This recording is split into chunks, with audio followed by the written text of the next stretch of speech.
आज नौगांव डिस्ट्रिक्ट में जो भी है, क्योंकि ये जो डिस्ट्रिक्ट है ये एग्रीकल्चर पे डिपेंड करता है। यहाँ किसानी, बागवानी, खेती और फिशरीज इसके ऊपर ज़्यादा डिपेंड करता है। इसके लिए सारी अधिकारियों से डीएम साहब और पूरे अधिकारीगण के बीच में हमारा एक चर्चा हुई है कि क्या क्या हम और सुधार कर सकते हैं। जैसे कि आम किसान है, नीचे का जो किसान है उसको कैसे फायदा मिल सकता है, इसके लिए हमने चर्चा करी है। क्योंकि जो किसान है, जो खेत में जो काम करता है, उसको वाजिब दाम मिले, उसकी लागत मूल्य उसका कम हो और उत्पादन बढ़े और उसकी सही कीमत मिले, इसके बारे में चर्चा हुई है। दूसरा, यहाँ पानी की प्रचुर मात्रा है, पानी की कोई शॉर्टेज नहीं है, यहाँ मैदानी इलाका भी है। तो हमारे आज जिस मीटिंग में चर्चा निकल के आई कि किसानों को, मैं तो कह रहा हूं कि 3 फसलें लेनी चाहिए, खरीफ, रबी और जायद फसल भी इसमें लेनी चाहिए, क्यों पानी की मात्रा है। एक किसान को जब फायदा होगा तो किसान तक ही सीमित नहीं है, उसमें इस डिस्ट्रिक्ट को फायदा होगा, इस स्टेट को फायदा होगा और नेशनल को भी फायदा होगा। इसके बारे में भी आज विस्तार से चर्चा हुई है। और भी क्या हम जैविक खेती की ओर जाएं, हम नेचुरल खेती की ओर जाएं, ताकि कई तरह की जो रासायनिक और पेस्टिसाइड्स की वजह से कई तरह के इफेक्ट हो रहे हैं और कई तरह की बीमारियां जो आ रही है, उसके ऊपर भी हमने हमारे केवीके है, हमारा एपीओ है, जो प्रधानमंत्री नरेंद्र भाई मोदी जी ने 10,000 एपीओ पूरे देश भर में बनाए हैं, उन एपीओ को और गतिशील बनाएं ताकि नीचे तक हर फार्मर तक उसका लाभ, उसका बेनिफिट उसको मिले। इसके बारे में हमारी रोड्स है, वो ठीक ढंग से समय पर उसकी जब टूट फूट होगी तो उसकी सही रिपेयरिंग हो। हमारी एनिमल है, उनमें नस्ल सुधार हो।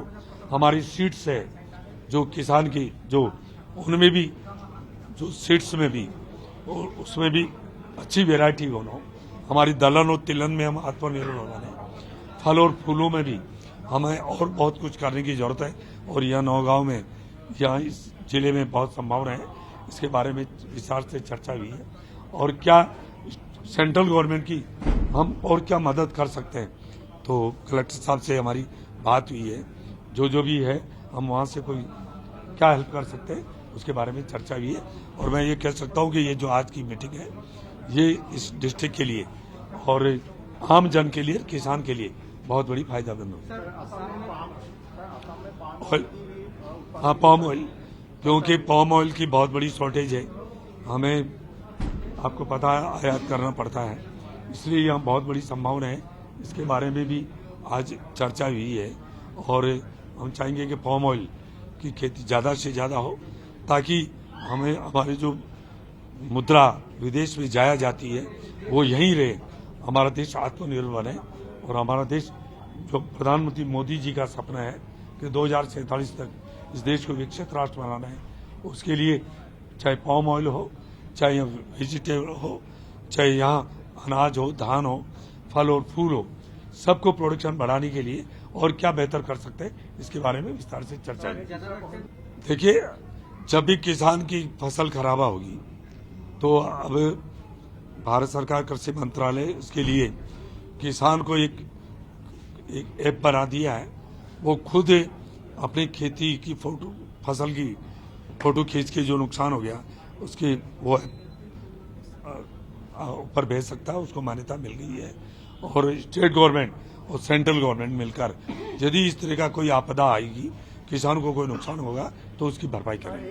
देखिए, मैं तो ये कहूँगा कि दुर्भाग्य है ये, बाबा साहब अम्बेडकर जो हमारा संविधान निर्माता था, जिन्होंने हमारे देश को एक इतना अच्छा संविधान बना के दिया और उन्होंने वंचित हैं, शोषित हैं, पीड़ित हैं, उनको अधिकार देने का उन्होंने काम किया। परंतु दुर्भाग्य जो आज इस तरह के नौटंकी के जो नाटक कर रहे हैं, उन्होंने बाबा साहब अम्बेडकर को जलित किया, उनको प्रताड़ित किया, कभी उनको संसद में नहीं आने दिया, कभी उनको भारत रत्न से विभूषित नहीं किया। जहां उनकी जन्मस्थली थी, जहां उनकी निर्माण स्थली थी, जहां उन्होंने पढ़ाई करी थी, उन जगह को कभी उन्होंने सम्मानित करने का काम नहीं किया। परंतु नरेंद्र भाई मोदी जी ने, चाहे लंदन में वो पढ़े, जहां जन्म हुआ, चाहे दिल्ली में, सब जगह पंच तीर्थ के रूप में उनके स्मारक बनाए हैं। और बाबा साहब अम्बेडकर को मान सम्मान देने के लिए जो मोदी जी के नेतृत्व में 10 साल में काम हुआ है, यदि काश आज ये घड़ियाली आंसू बहा रहे हैं, यदि ये करते तो बाबा साहब अम्बेडकर सदन में आते और देश के लिए और बहुत कुछ करते। मैं कहूँ शोषित, पीड़ित, वंचितों के लिए नहीं, पूरे हिंदुस्तानियों के लिए प्रेरणा स्रोत है बाबा साहब अम्बेडकर। और मैं कह सकता हूँ कि हमारी एनडीए की सरकार, हमारी प्रधानमंत्री मोदी जी की सरकार बाबा साहब अम्बेडकर के मान सम्मान में कभी कोई कमी नहीं रखेगी। उनके मान सम्मान को और बढ़ाएंगे और उनके स्मारकों को हम और पूजनीय बनाएंगे।